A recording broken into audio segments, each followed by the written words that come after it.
తెలంగాణ ఏర్పడి 10 ఏళ్లు పూర్తయిన సందర్భంగా ట్యాంక్ బండ్ పై వేడుకలు నిర్వహిస్తున్నారు. ఇప్పుడు అలా చూద్దాం. The vibrant carnival on the eve of our Telangana State Formation Day is being led by approximately 5,000 trainees from various training centers across the Tri-Commissionerate of the state coming together for this event.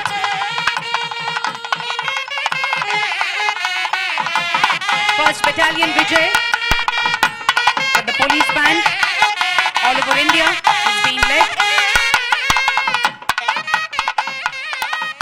ఇంత ఆహ్లాదకరమైన వాతావరణంలో ఆనందమైన వాతావరణంలో గౌరవనీయులైన governor గారు, ముఖ్యమంత్రి గారు, ఉప ముఖ్యమంత్రి గారు, ఇతర పెద్దలందరూ కలిసి జ్యోతి ప్రకాశం గావించే కార్యక్రమాన్ని శుభారంభం చేస్తారు. I request honourable dignitaries to come forward. Honourable governor గారు, ఆనరబుల్ సీఎం గారు జ్యోతి వెలిగించే కార్యక్రమాన్ని శుభారంభం చేస్తారు.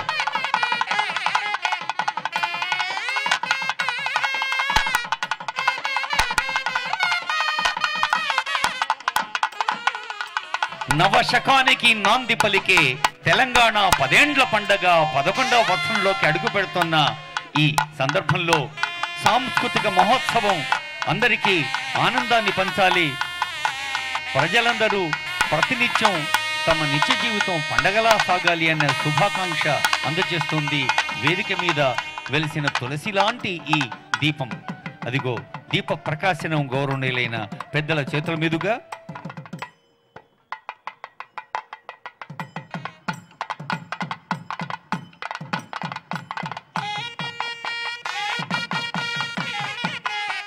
గవర్నర్ గారు శ్రీ రాధాకృష్ణన్ గారి చేతుల మీదుగా జ్యోతి ప్రజ్వలన కార్యక్రమం జరుపుకుంటున్న శుభతరుణం.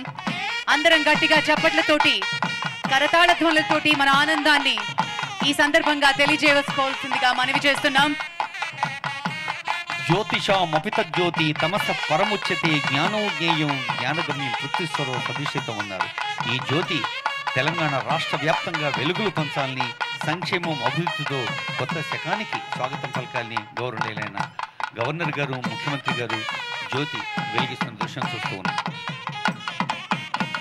నవశకానికి నాంది పలుకుతూ 11వ సంవత్సరంలోకి అడుగు పెడుతున్న ప్రజా తెలంగాణ ఆవిర్భావ దినోత్సవ వేడుకలు ప్రారంభించుకున్నాం జ్యోతి ప్రజ్వలనతో. ఈనాటి సాయంత్రం కల్చరల్ కార్నివల్, అలాగే కళాకారుల ప్రదర్శన జరగబోతుంది. మరి ఈ వేదిక మీద గౌరవనీయులు మన గవర్నర్ గారు, అలాగే ముఖ్యమంత్రి శ్రీ రేవంత్ రెడ్డి గారు, డెప్యూటీ చీఫ్ మినిస్టర్ గారు మరియు ఇతర అతులందరూ మధ్య మనం ఈ కార్యక్రమాన్ని జరుపుకుంటున్న శుభతరుణం. పోలీస్ బ్యాండ్ ముందు కదలి వస్తే వెనక కళాకారులు కదలి వస్తారు, ఒకరి వెనక ఒకరు. పోలీస్ బ్యాండ్ కి శుభాకాంక్షలు. మీరు కదలి రావాల్సిందిగా కోరుతూ ఉన్నాం.